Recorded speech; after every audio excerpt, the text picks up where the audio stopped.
Let's be honest for a second. When was the last time a Netflix original action movie actually stuck with you? Not something you played in the background while folding laundry, but a film that demanded your full attention.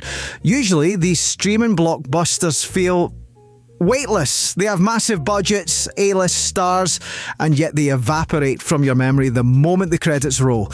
But then The Rip dropped on January 16th. On paper, it looks like just another Dads with Guns movie. You've got Matt Damon and Ben Affleck back together, running around Miami with tactical gear. Standard stuff, right? Wrong. What if I told you that The Rip isn't just an action movie? What if I told you it's actually a $100 million experiment that could save Hollywood from itself? Stick around, because today on Frameshift, we aren't just reviewing a movie, we are dissecting a crime scene, and the victim might just be the old way of making movies.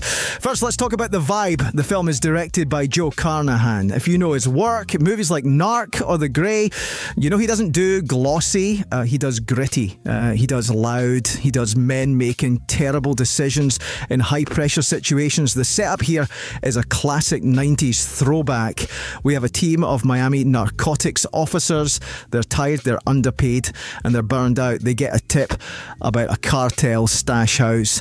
They kick down the door expecting a standard bust. Instead, they find money, not a bag of cash. We are talking walls stuffed with insulation made of $100 bills. $24 million. This is where the movie hooks you. It's not about the action sequences, though there are plenty. It's about the silence after the discovery. You watch Matt Damon's face shift. You see Ben Affleck's panic, the air leaves the room. It's the classic treasure of the Sierra Madre problem. The enemy isn't the cartel outside, it's the guy standing next to you. But here's the twist I mentioned earlier. The reason the stakes feel so real in this movie might actually be because of what happened behind the camera. We need to talk about money. Usually when Netflix buys a movie, they pay the stars a massive check up front. Damon and Affleck get paid whether the movie is a hit or a total disaster. That's why so many streaming movies feel lazy. The check is already cleared. Why try harder? The Rip is different. This film is the flagship for their new studio, Artists Equity. Here's the kicker. 1,200 crew members on this film, from the lead actors down to the gaffers and grips, have a stake in the profits. If you watch the movie, they get paid more. Think about that. Everyone on that set was financially motivated to make sure you didn't turn it off. Does it work? You can actually feel it in the production value. The lighting is sharper, the sound design is crunchier. It doesn't look like a screensaver. It looks like cinema. Now let's look at the boys. It's been a long time since Good Will Hunting. We've seen them do the buddy comedy thing, but The Rip goes darker. Matt Damon plays Lieutenant Dane Dumars, and he is terrifying here. He's not the hero. He's the guy who's been staring into the abyss for too long. There is a specific scene in the second act, no spoilers, where he justifies taking the money. He's quiet, calm, and absolutely chilling. Then you have Affleck as Sergeant J.D. Byrne. He's the moral compass, but he's shaking. He is the audience surrogate, realizing that his best friend is turning into a monster. The chemistry is effortless. These two have been finishing each other's sentences for 40 years, and Carnahan uses that history against them.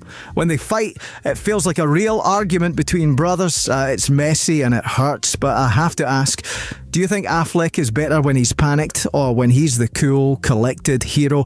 Let me know in the comments, because in this film he is sweating through his shirt for 2 hours straight. So is it a perfect movie? No. Here's where we have to be critical. Despite the great performances and the cool business model, The Rip still suffers from streaming syndrome.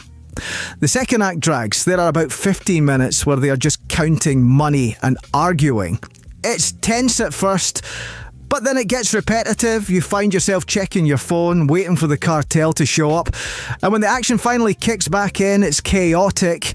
Carnahan loves his shaky cam. Sometimes it puts you right in the fight. Other times you have no idea who just got punched. Also, for a movie set in Miami, it feels claustrophobic. We spend so much time inside that stash house that you almost forget there is a city outside, but maybe that's the point. The walls are closing in on them. So is the rep worth your time? In an era of disposable content, this movie fights for your attention. It's a mid-budget thriller that punches way above its weight class. It's violent, it's cynical, and it has a surprisingly dark ending that I promise you won't see coming. It's not trying to be a Marvel movie. It's trying to be a 90s crime classic like Heat or Training Day. Does it reach those heights? Not quite, but it gets closer than anything else Netflix has released in years. If you like movies where the tension comes from dialogue as much as gunfire, you need to watch this. Plus, you're technically helping the camera crew get a bonus, which is pretty cool. What did you think of the ending? Did Matt Damon's character go too far, or was he just a product of a broken system?